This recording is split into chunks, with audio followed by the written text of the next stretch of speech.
Vênus, divina Vênus, de Machado de Assis, voz Iba Mendes. Vênus, Vênus, divina Vênus, e despregando os olhos da parede, onde estava uma cópia pequenina da Vênus de Milo, Ricardo arremeteu contra o papel e arrancou de si 2 versos para completar uma quadra começada às 7 horas da manhã. Eram 7h30.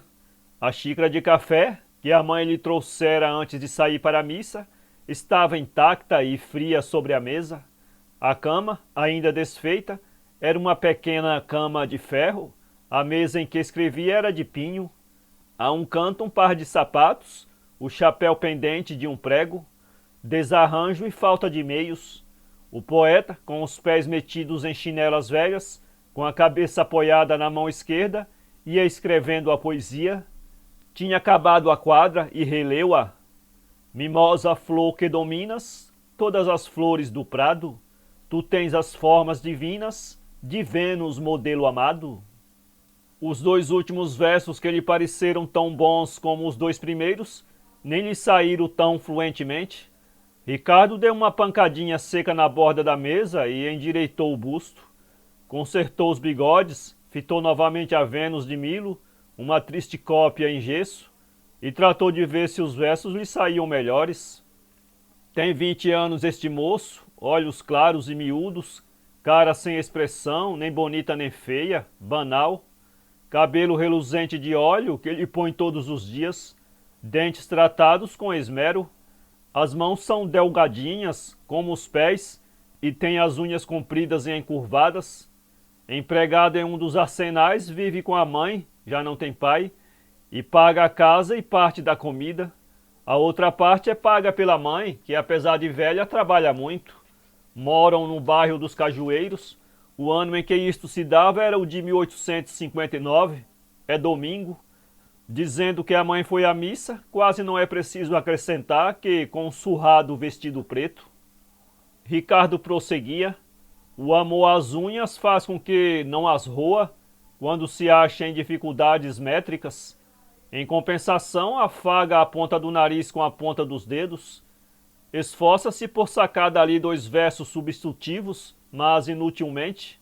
Afinal, tanto repetiu os 2 versos condenados que acabou por achar a quadra excelente e continuou a poesia. Saiu a 2ª estrofe, depois a 3ª, a 4ª e a 5ª. A última dizia que o Deus verdadeiro, querendo provar que os falsos não eram tão poderosos como supunham, inventara contra a bela Vênus a formosa Marcela. Gostou desta ideia, era uma chave de ouro.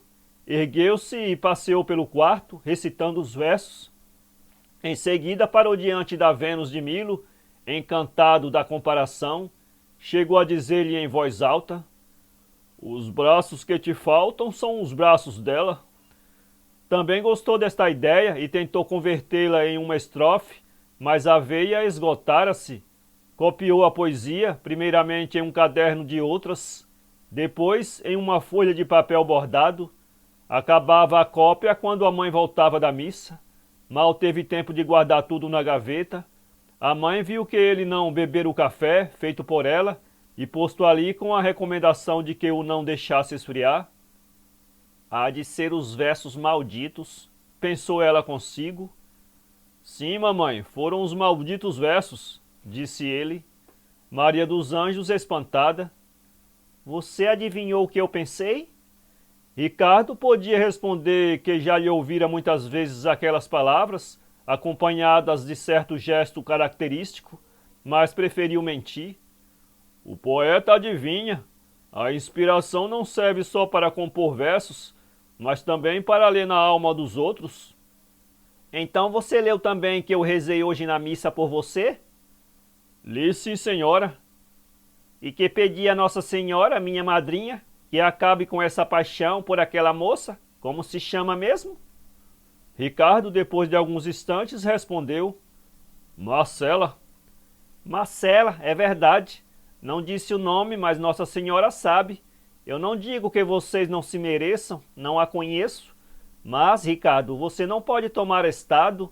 Ela é filha de doutor, Não há de querer levar nem não há de querer lavar nem engomar. Ricardo teve moralmente náuseas. Aquela ideia reles de lavar e engomar era a própria de uma alma baixa, ainda que excelente. Venceu o asco e olhou para a mãe com um gesto igualmente amigo e superior. No almoço disse-lhe que Marcela era a mais famosa moça do bairro. Mamãe acredita que os anjos venham à terra? Marcela é um anjo. Acredito, meu filho, mas os anjos comem quando estão neste mundo e se casam. Ricardo, se você anda com tanta vontade de casar, por que não aceita a Felismina, sua prima, que gosta tanto de você? Ora, mamãe, Felismina não é rica, é pobre. Quem lhe fala em dinheiro? Mas Felismina, basta-lhe o nome. É difícil de achar outro tão ridículo. Felismina. Não foi ela que escolheu o nome, foi o pai, quando ela se batizou. Pois sim, mas não se segue que seja bonito. E depois eu não gosto dela, é prosaica, tem o nariz comprido e os ombros estreitos, sem graça. Os olhos parecem mortos, olhos de peixe podre, e fala arrastado, parece da roça. Também eu sou da roça, meu filho, replicou a mãe com brandura. Ricardo almoçou, passou o dia agitado, felizmente lendo versos que foram o seu calmante. Tinha um volume de Casimiro de Abreu, outro de Soares de Passos, um de Lamartine, não contando os seus próprios manuscritos. De noite foi à casa de Marcela, ia resoluto. Não eram os primeiros versos que escrevia a moça, mas não lhe entregara nenhuns por acanhamento. De fato, esse namoro que Maria dos Anjos receava acabasse em casamento, não passava ainda de alguns olhares e durava já umas 6 semanas. Foi o irmão de Marcela que apresentou ali o nosso poeta, com quem se encontrava às tardes em um armarinho do bairro. Disse que era um moço de muita habilidade. Marcela, que era bonita, não deixava passar olhos sem fazer-lhe alguma pergunta a tal respeito, e como as respostas eram todas afirmativas, fingia não entendê-las e continuava o interrogatório.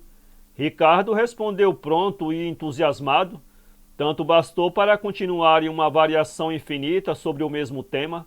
Entretanto, não havia nenhuma palavra de boca trocada entre eles, coisa que parecesse com declaração. Os próprios dedos de Ricardo eram frouxos, quando recebia os dela, que eram frouxíssimos. Hoje dou o golpe, ia ele pensando. Havia gente em casa do Dr. Viana, pai da moça. Tocava-se piano. Marcela perguntou-lhe logo com os olhos do costume. Que tal me acha? Linda, angélica, respondeu Ricardo pelo mesmo idioma. Apalpou a algibeira do fraque.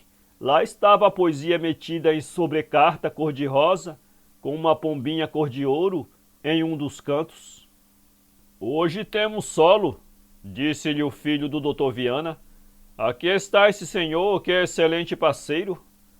Ricardo quis recusar, não pôde, não podia, e lá foi jogar o solo atentos em um gabinete ao pé da sala de visitas. Cerca de hora e meia não arredou pé, afinal confessou que estava cansado, precisava andar um pouco, voltaria depois. Correu à sala. Marcela tocava piano. Um moço de bigodes compridos ao pé dela ia cantar não sei que área de ópera italiana. Era tenor, cantor, romperam grandes palmas. Ricardo, ao canto de uma janela, fez-lhe o favor de umas palminhas e esperou os olhos da pianista. Os dele meditavam já esta frase: sois o mais belo, o mais puro, o mais adorável dos arcanjos, ó soberana do meu coração e da minha vida. Marcela, entretanto, foi sentar-se entre duas amigas e de lá perguntou-lhe: pareço-lhe bonita? Sois o mais belo, o mais... Não pôde acabar. Marcela falou às amigas e encaminhou os olhos para o tenor com a mesma pergunta: pareço-lhe bonita?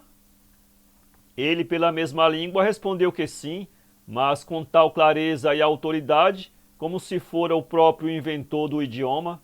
E não esperou nova pergunta, não se restringiu à resposta, disse-lhe com energia: e eu, que lhe pareço? Ao que Marcela respondeu sem grande hesitação: um belo noivo. Ricardo empalideceu, não somente viu a significação da resposta, mas ainda assistiu ao diálogo, que continuou com vivacidade, abundância e expressão. De onde vinha esse pelintra? Era um jovem médico, chegado dias antes da Bahia, recomendado ao pai de Marcela. Jantar ali, a reunião era em honra dele. Médico distinto, bela voz de tenor. Tais foram as informações que deram ao pobre diabo. Durante o resto da noite, apenas pôde colher um ou dois olhares rápidos. Resolveu sair mais cedo para mostrar que estava ferido. Não foi logo para casa. Vagou uma hora ou mais entre o desânimo e o furor, falando alto, jurando esquecê-la, desprezá-la. No dia seguinte almoçou mal, trabalhou mal, jantou mal e trancou-se no quarto à noite. A consolação única eram os versos que achava lindos, releu-os com amor, e a musa deu-lhe a força d'alma que a aventura de domingo lhe tirara. Passado 3 dias, Ricardo não pôde mais consigo e foi à casa do Dr. Viana. Achou-o de chapéu na cabeça, esperando que as senhoras acabassem de vestir-se. Iam ao teatro. Marcela desceu daí a pouco, radiante, e perguntou-lhe ocularmente: que tal me acha com este vestido? Linda, respondeu ele. Depois, animando-se um pouco, perguntou Ricardo à moça, sempre com os olhos, se queria que também ele fosse ao teatro. Marcela não lhe respondeu. Dirigiu-se para a janela a ver o carro que chegara. Ele não sabia, como sabê-lo, que o jovem médico baiano, o tenor, o diabo, Maciel, em suma, combinara com a família ir ao teatro e já lá os estava esperando. No dia seguinte, com o pretexto de saber que tal andara o espetáculo, correu à casa de Marcela. Achou-a em conversação com um tenor, ao lado um do outro, confiança que nunca lhe dera. 15 dias depois falou-lhe da possibilidade de uma aliança. 4 meses depois estavam casados. Quisera contar aqui as lágrimas de Ricardo, mas não as houve. Imprecações, sim, protestos, juramento, ameaças, vindo tudo a acabar em uma poesia com o título Perjura. Publicou esses versos e, para lhes dar toda a significação, pôs-lhe a data do casamento. Marcela, porém, estava na lua de mel, não lia outros jornais além dos olhos do marido. Amor cura amor. Não faltavam mulheres que tomassem a si essa obra de misericórdia. Uma Fausta, uma Doroteia, uma Rosina, ainda outras, vieram sucessivamente adejar as asas nos sonhos do poeta. Todas tiveram a mesma madrinha. Vênus, Vênus, divina Vênus. Choviam versos, as rimas buscavam rimas, cansadas de serem as mesmas. A poesia fortalecia o coração do moço. Nem todas as mulheres tiveram notícia do amor do poeta, mas bastava que existissem, que fossem belas ou quase, para fasciná-lo e inspirá-lo.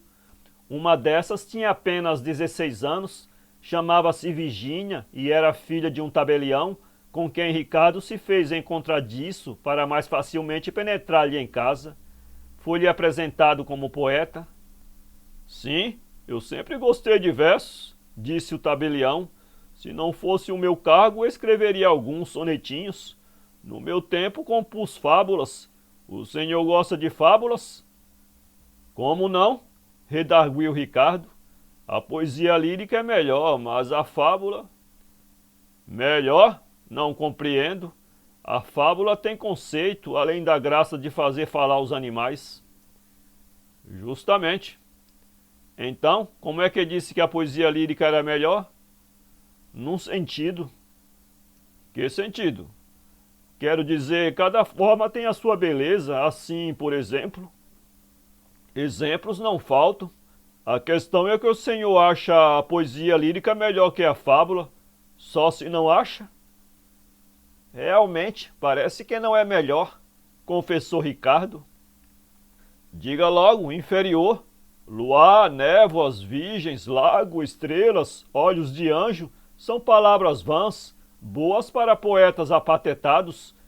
Eu, tirando minha fábula e a sátira, não sei para que serve a poesia. para encher a cabeça de caraminholas e o papel de tolices. Ricardo aturou toda essa rabugice do notário para o fim de ser admitido em casa dele, coisa fácil, porque o pai de Virgínia tinha algumas fábulas antigas e outras inéditas e poucos ouvintes do ofício, ou verdadeiramente nenhum. Virgínia acolheu o moço com boa vontade, era o primeiro que lhe falava de amores, porque desta vez o nosso Ricardo não se deixou ficar atado, não lhe fez declaração franca e em prosa, dava-lhe versos às escondidas. Ela guardava-os para os ler depois, e no dia seguinte agradecia-os. Muito mimosos, dizia sempre. Eu fui apenas secretário da musa, respondeu ele uma vez. Os versos foram ditados por ela. Conhece a musa? Não. Veja no espelho. Virgínia entendeu e corou. Já os dedos de ambos começaram a dizer alguma coisa. O pai ia muitas vezes com eles ao passeio público, entretendo-os com fábulas. Ricardo estava certo de dominar a mocinha e esperava que ela fizesse os 17 anos para pedir-lhe a mão, a ela e ao pai. Um dia, porém, 4 meses depois de conhecê-la, Virgínia adoece de moléstia grave que a pôs entre a vida e a morte. Ricardo padeceu deveras, não se lembrou de compor versos, nem tinha inspiração para eles, mas a leitura casual daquela elegia de Lamartine, em que há estas palavras, ele avait 6 ans, sendei tu por morrer, deu-lhe a ideia de escrever alguma coisa em que aquilo entrasse por epígrafe, e trabalhava à noite, de manhã, na rua, tudo por causa da epígrafe. Ele avait 6 ans, sendei tu por morrer, repetia ele, andando. Felizmente a moça arribou ao fim de 15 dias, e logo que pôde foi convalescer na Tijuca, em casa da madrinha. Não foi sem levar um soneto de Ricardo com a famosa epígrafe, o qual principiava por estes 2 versos. Agora que a mimosa flor caída, ao terrífico vento da procela. Virgínia convalesceu depressa, mas não voltou logo, ficou lá 1 mês, 2 meses, e como eles não se correspondiam, Ricardo vivia naturalmente ansioso. O tabelião dizia-lhe que os ares eram bons, que a filha andava fraca e não desceria sem estar inteiramente restabelecida. Um dia leu-lhe uma fábula composta na véspera e dedicada ao bacharel Vieira, sobrinho da comadre. Compreendeu o sentido? Não? Perguntou-lhe no fim. Sim, senhor, entendi que o sol, disposto a restituir a vida à lua, e não atina? A moralidade é clara. Creio, mas a ocasião... A ocasião? A ocasião é o casamento da minha pequerrucha com o bacharel Vieira, que chegou de São Paulo. Gostaram-se, foi pedida anteontem. Esta nova desilusão atordoou completamente o rapaz. Desenganado, jurou acabar com mulheres e musas. Que eram musas senão mulheres? Contou à mãe esta resolução, sem entrar em pormenores, e a mãe o aprovou de todo. De fato, meteu-se em casa às tardes e às noites, deu de mão aos passeios e aos namoros, não compôs mais versos, esteve a ponto de quebrar a Vênus de Milo. Um dia soube que Felizmina, a prima, ia casar. Maria dos Anjos pediu-lhe uns 5 ou 10 mil réis para um presentinho. Ele deu-lhe 10 mil réis, logo que recebeu o ordenado. Com quem casa? Perguntou. Com um moço da estrada de ferro. Ricardo consentiu em ir com a mãe à noite visitar a prima. Lá achou o noivo ao pé dela, num canapé, conversando baixinho. Depois das apresentações, Ricardo encostou-se ao canto de uma janela e o noivo foi ter com ele, passado alguns minutos, para dizer-lhe que estimava muito conhecê-lo, tinha uma casa às suas ordens e um criado para o servir. Já o tratava por primo. Sei que meu primo é poeta. Ricardo, com fastio, deu de ombros. Ouvi dizer que é um grande poeta. Quem lhe disse isso? Pessoas que sabem. Sua prima também me disse que fazia bonitos versos. Ricardo, após alguns segundos. Fiz versos, provavelmente não os farei mais. Daí a pouco estavam os noivos outra vez juntos, falando baixinho, Ricardo teve-lhe inveja. Eram felizes, uma vez que gostavam um do outro. Pareceu-lhe até que ela gostava ainda mais, porque sorria sempre, e daí talvez fosse para mostrar os lindos dentes que Deus lhe dera. O andar da moça também era mais gracioso. O amor transforma as mulheres, pensava ele. A prima está melhor do que era. O noivo é que lhe pareceu um tanto impertinente, só a tratá-lo por primo. Disse isto à mãe, na volta para casa. Mas que tem isso? Sonhou nessa noite que assistia ao casamento de Felizmina, muitos carros, muitas flores, ela toda de branco, o noivo de gravata branca e casaca preta, ceia, lauta, brindes, recitando ele Ricardo uns versos. Se outro não recitar, senão eu, disse ele de manhã ao sair da cama, e a figura de Felizmina entrou a persegui-lo. Dias depois, indo à casa dela, viu-a conversar com o noivo e teve um pequeno desejo de atirá-lo à rua. Soube que ele ia na manhã seguinte para a Barra do Piraí, a serviço. Demora-se muito? 8 dias. Ricardo visitou a prima todas essas noites. Ela, aterrada com o sentimento que via nascer no primo, não sabia que fizesse. A princípio resolveu não aparecer-lhe, mas aparecia-lhe e ouvia tudo o que ele contava com os olhos postos nos dele. A mãe dela tinha a vista curta.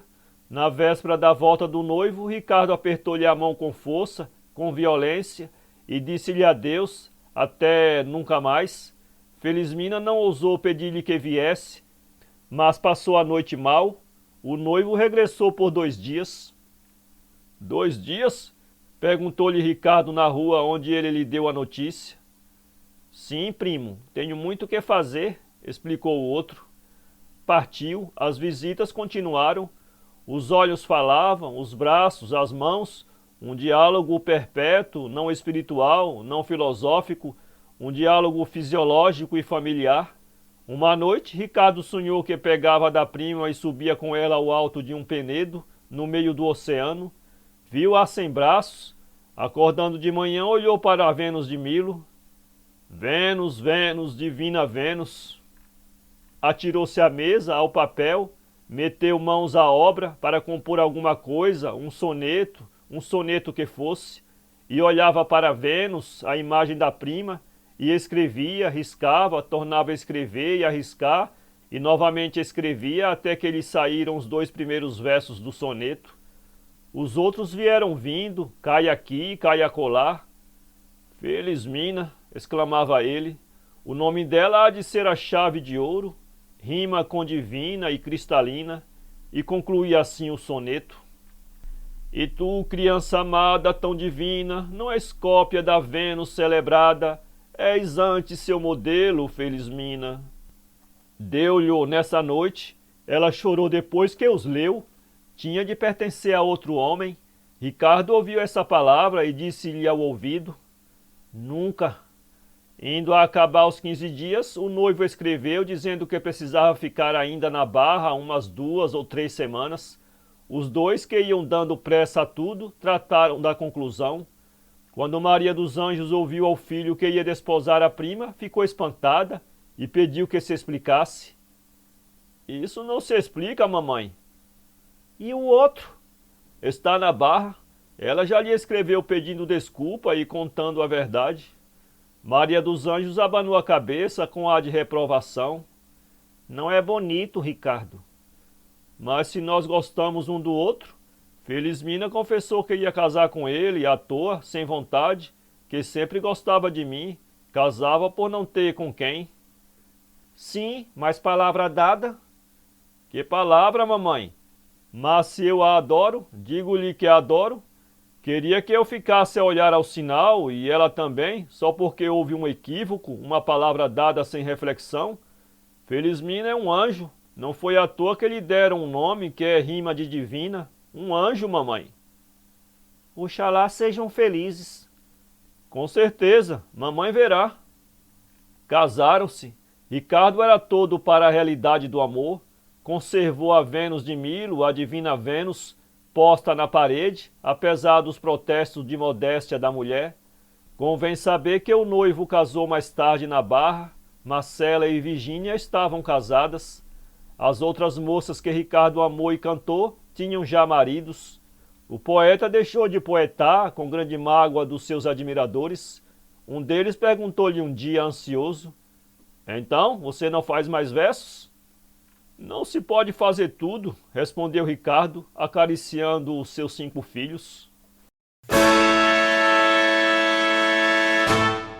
Para ler esse conto, acesse www.poeteiro.com.